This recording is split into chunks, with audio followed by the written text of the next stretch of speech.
নমস্কার, ঘরকন্যা ডায়েরির আরেকটি নতুন পর্বে সকলকে স্বাগত জানাচ্ছি। আজকে আমি পাট শাক রান্না করব। এই যে বাজার থেকে 2-8টি পাট শাক কিনে আনা হয়েছিল। তারপর আমি পাট শাকটাকে বেশ ভালোভাবে বেছে নিয়েছি, একদম শক্ত ডাঁটির অংশটা ফেলে দিয়েছি। এভাবে করে এটা আস্তই রাখবো। এই যে কীভাবে বেছেছি। এবার এদিকে আমি কড়াইয়ে তেল গরম দিয়েছি, কালো জিরা ফোড়ন দিয়ে নিলাম। এরপরে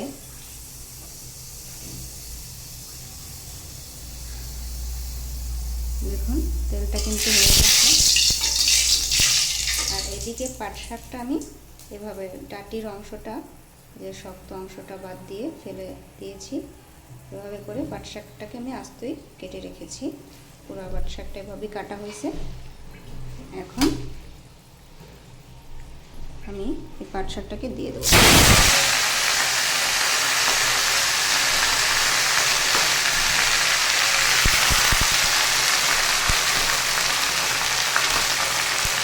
পাট শাকটা দিয়ে দিচ্ছি।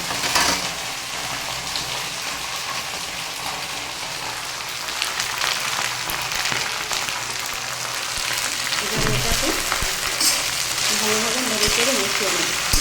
এখন কিন্তু পাট শাক একটু কচি কচি, তো খেতে বেশ ভালোই লাগে।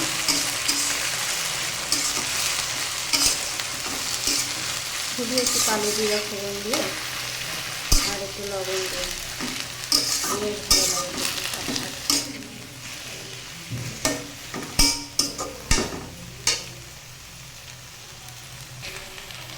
দেখুন এবারে পরিমাণ মতো লবণ দিয়ে দেবো।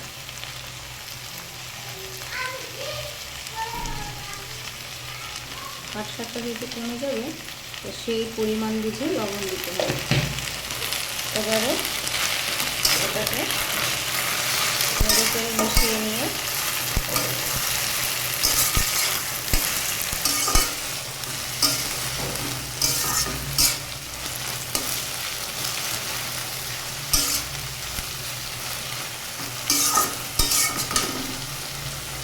এই যে পাট শাক থেকে একটু জল ছেড়েছে, এটাতে শাকটা সিদ্ধ হয়ে যাবে।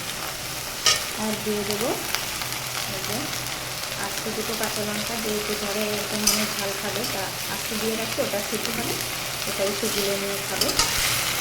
এখানে ঝাল আপনারা আপনাদের পরিমাণ অনুযায়ী ব্যবহার করবেন।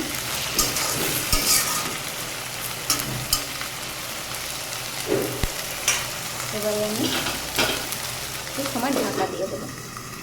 এভাবে আস্তে আস্তে সিদ্ধ হবে। দেখুন শাকের জলটা কিন্তু বেশ কমে গেছে।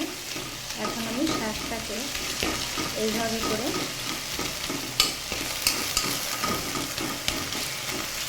অনেক সময় ধরে নেড়ে চেড়ে ভেজে নেব। এইভাবে করলেই কিন্তু শাকটা সব জায়গায় সব কিছু মিশে যাবে, তেল লবণ। আর এরকম করলে শাকটা কিন্তু একটু সফট হয়ে যাবে, তখন খেতে ভালো লাগে।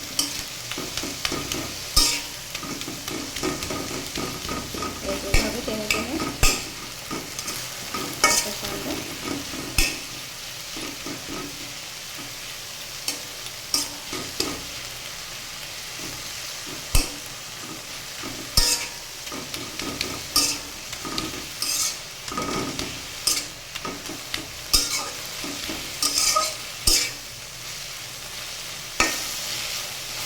দেখুন শাকটা কিন্তু বেশ সফট হয়ে গেছে।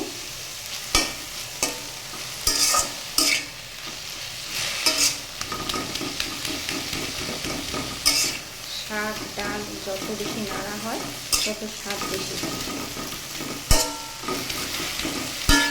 অবশ্য তার জন্য শাকটাকে কচিও হতে হবে। আর শাকটা কিন্তু বেশ অনেক কচি ছিল। আর এখন তো নতুন হয়েছে পাট শাক, এখন এমনিতেই দেবো।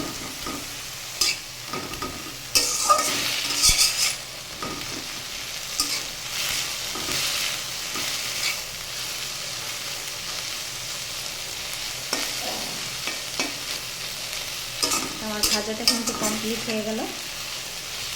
পাট শাকটা ভাজি কেমন লাগলো কমেন্ট করে জানাবেন। জন্য রইল শুভকামনা।